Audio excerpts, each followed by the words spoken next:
Yo, épisode 2 de la série Microscript. J'ai eu pas mal d'idées pour ce nouvel épisode. Déjà, on va commencer par changer le nom de la ressource. Donc, la semaine dernière, on l'avait appelé Spawn Véhicule.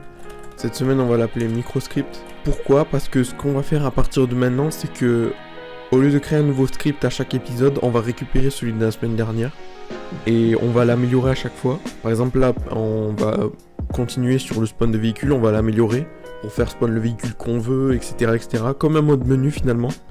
Voilà, on va pouvoir améliorer la ressource, que je vais mettre d'ailleurs sur GitHub, pour que vous puissiez tous y avoir accès pour le consulter, mais aussi pour le télécharger si vous voulez récupérer du code ou quoi, ou... Enfin voilà, au moins il sera libre. J'aurai plus besoin de l'upload sur Mega, vous l'aurez directement sur GitHub en libre accès. Du coup, ce que je viens de faire, c'est que je viens de la rename Microscript. Donc au final, on se retrouve avec exactement la même chose dedans. On a notre client, notre ressource. Donc si on ouvre notre client, on se retrouve avec le code de la semaine dernière. Déjà quelque chose de tout bête auquel j'ai pensé entre temps. On va rajouter 2 lignes de code pour que, par exemple, si on est déjà dans une voiture et qu'on appuie sur E, ça évite d'en recréer une autre. Ça va supprimer celle dans laquelle on est déjà. Et ça va en recréer une nouvelle. Pour ça, c'est super facile. On va juste rajouter une ligne. On va faire if isPed is sitting, non, isPed sitting, pardon, in any, voilà, in any véhicule. Donc, si mon ped est assis dans une quelconque véhicule, donc mon ped je l'ai mentionné ici, et le véhicule ça va être get player get véhicule ped is in. Je vais vous expliquer juste après pourquoi j'écris tous ces trucs. Si je suis assis dans un quelconque véhicule, n'importe lequel, donc mon ped, et il récupère le véhicule dans lequel je suis, alors, donc si je suis dans un véhicule, alors, delete entity mon véhicule. Ça va servir entre autres à, si par exemple je suis sur une moto, que j'appuie sur E et que je veux faire spawn une voiture, que je me retrouve avec une voiture qui va spawn sur ma moto. Ça va supprimer la moto et ça va nous faire spawn la voiture. Après j'ai eu une petite idée d'optimisation pour le chargement du véhicule. Donc as model loaded, on va récupérer ça. Hop. Zen. Donc là en gros ce que je vais faire c'est que si le véhicule est déjà chargé, donc s'il n'est pas déjà chargé, il le charge. Mais ça, en fait, ça va sauter l'étape du chargement si le véhicule est déjà chargé. Il n'y a pas besoin de lui demander à charger un véhicule qui est déjà chargé. Donc, je suppose que ça fait une petite optimisation. Bon, elle est légère, mais au moins c'est plus propre et surtout plus logique. Si le véhicule il est déjà chargé, il n'y a pas besoin de le recharger. Donc ça, c'est pour le chargement. Ça, c'est si je suis déjà dans un véhicule, il le supprime et il fait apparaître le nouveau. Là, on va commencer par rajouter des commentaires parce que... Dans l'épisode 1, on avait 10 lignes, 20 lignes de code max, ça va, c'était facile. Maintenant, dans le temps, on va avoir de plus en plus de lignes de code, et pour se repérer, autant pour vous que pour moi, déjà on va ranger le code et on va y mettre pas mal de commentaires. Donc pour y mettre des commentaires, il faut y mettre deux tirets et votre phrase. Donc par exemple, si j'écris au milieu de nulle part, ceci est un commentaire. Voilà. Le code ne lit pas les commentaires. Un autre script, on va y rajouter 2 nouvelles fonctions. Je vais vous expliquer à quoi elles vont servir. Déjà, on a celle qui est ici qui charge les véhicules, les modèles, pardon, qu'on lui donne en tant qu'argument ici. On va rajouter 2 nouvelles fonctions. Une qui s'appelle keyboard input et l'autre qui s'appelle show notification. Pour vous expliquer à quoi elle sert, keyboard input va faire spawn un menu textuel au milieu de l'écran dans lequel on va pouvoir écrire du texte. Donc c'est ce qui va nous servir à y mettre le modèle du véhicule. Et pour show notification, il va tout bêtement faire des notifications, une notification standard, celles qui sont au-dessus de la carte. Donc déjà ce qu'on peut faire, c'est qu'à la place du print ici, on lui met un show notification. Pour rajouter des codes couleurs, il faut y mettre une vague, donc AltGr2, le 2 qui est au-dessus de Z. Donc AltGr2, G pour la couleur verte, en anglais green, et une deuxième vague. On doit mettre la première lettre de la couleur entre 2 vagues, au final. Il existe le vert, donc green, le bleu B, le blanc W, le rouge R, le orange O et le violet en P.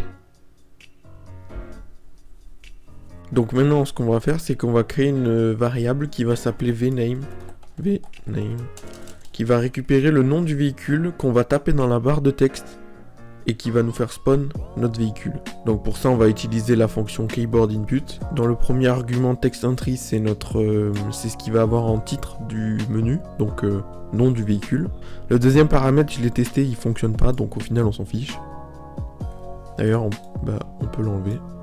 Hop. Et hop. On va enlever ce qu'il faut aussi dans le texte. Voilà, on y met ça comme ça, et voilà. Maintenant qu'on a récupéré le nom de notre véhicule qu'on va rentrer, on va récupérer ce qu'on appelle le display name.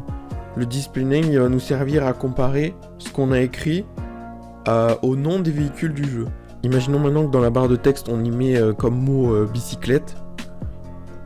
Donc la variable vname sera égale à bicyclette. Et dans la ligne du dessous, il va récupérer bicyclette qu'il va mettre ici pour y récupérer le display name. Ce qui va faire qu'en gros, il va aller chercher dans la entre guillemets base de données du jeu de tous les véhicules qui existent si le véhicule bicyclette existe. Or, il n'existe pas, et c'est ce qui va faire en sorte que notre code sache différencier un véhicule qui existe et un véhicule qui n'existe pas, pour nous le dire. Par exemple, si on essaye de faire spawn un véhicule qui n'existe pas, il se passera rien. Et si par exemple notre véhicule qu'on a tapé il fonctionne, donc le nom qu'on a tapé est bon, il va faire spawn le véhicule. Donc si par exemple on met un modèle qui n'existe pas, donc model name juste ici retournera car not found, pour en anglais véhicule non trouvé. Ce que je peux faire pour vous expliquer mieux, parce que c'est un peu compliqué, on va print directement model name. Comme ça tout à l'heure quand on ira en jeu, je vous montrerai directement qu'est-ce qui va nous afficher dans la console. Et si vous voulez aussi, je vais faire print vname si model name est différent de car not found. Donc on y met tout ce code là dans la boucle du if de la ligne 54. Au final le model name il nous sert juste de filtre. C'est ce qui va nous déterminer si le modèle qu'on a mis est juste ou non. On va remplacer tous les Yosemite par vname. Parce qu'au final ça remplace Yosemite. On testera si vous voulez tout à l'heure en jeu d'y mettre dans la barre Yosemite. Et ça reviendra au même de ce qu'on a fait à l'épisode 1. On fera spawn le getHasKey du Yosemite. Donc pour tester tout ça, ce que j'ai fait c'est que je viens de me faire un petit serveur en local rapidement. Juste ici, voilà, sur Windows classique, juste pour pouvoir tester notre code. Donc ce qu'on va faire c'est qu'on va mettre notre ressource qu'on vient de créer dans le serveur que je viens de faire. Hop. Voilà. Comme l'épisode 1, on fait un refresh vu que le serveur est déjà démarré. Et on start microscript. Voilà. Maintenant on va sur FiveM. On va vérifier qu'on n'a pas fait d'erreur dans la fuite. Quand on aura fini de se connecter, il va charger les scripts, donc on pourra voir si on a fait des erreurs ou pas. Et voilà, nous y sommes. Donc là apparemment, de ce que j'ai pu voir, il n'y a pas d'erreur. Du coup si on appuie sur E, parfait. Il nous demande notre nom du véhicule, ce qu'on a écrit tout à l'heure juste ici. Je vais mettre ça à côté. Donc ici je vous avais dit, il faut mettre l'intitulé de ce que le script attend de nous. Donc on va y mettre le Yosemite. Donc là si on rentre au Yosemite et que j'appuie sur entrée, vname prendra la valeur Yosemite. D'ailleurs je vais vous le montrer puisque je l'ai mis dans la fuite. Voilà. Donc on a tapé Yosemite. Le display name c'est Yosemite tout en majuscule. Il va vérifier dans la liste des véhicules du jeu si Yosemite tout en majuscule existe. Si oui, alors il nous fait spawn le véhicule. D'ailleurs on peut même y rajouter un petit message. Donc là déjà on va mettre un commentaire, notification. Et si jamais on se trompe, on y met une autre notification pour dire nom du véhicule incorrect. Donc là on sauvegarde et on restart la ressource. Donc restart micro script. Voilà, et normalement, si on y met un véhicule qui n'existe pas, du coup, avec la notification qu'on vient de mettre, donc par exemple Ford Focus, nom du véhicule incorrect.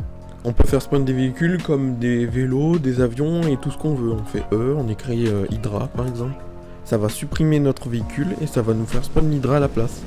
Si on écrit BMX, on aura un BMX. On va rajouter quelques commentaires pour que ce soit plus explicite. Donc, si le modèle n'est pas déjà chargé, il le charge. Ici, si je suis déjà dans un véhicule, alors il le supprime. Ça c'est pour nous téléporter dedans. Et puis voilà. On va enlever les prints, ils nous servent plus. Ce qu'on va faire, c'est qu'on va changer la touche E parce que c'est le klaxon et que après E c'est pas forcément la touche la plus pratique. On va rajouter la touche F5 pour que notre système avec les véhicules fonctionne avec F5. Donc la touche F5 c'est 166. Donc on rajoute dans notre liste qu'on avait créée dans l'épisode 1, dans la liste key, on va rajouter F5 égale 166. Ce qui fait que maintenant ici, on a juste à changer, on mettra F5. On redémarre la ressource. Et si on fait E, il se passe plus rien. Maintenant si on fait F5, voilà. Voilà pour cet épisode 2, j'espère qu'il vous a plu. Vous retrouverez tous les liens utiles en description. Je mettrai le script sur GitHub pour que vous puissiez le consulter, le télécharger et en faire ce que vous avez envie. J'espère que vous avez appris quelque chose et que ça vous sera utile. On se retrouve la semaine prochaine pour l'épisode 3. À bientôt.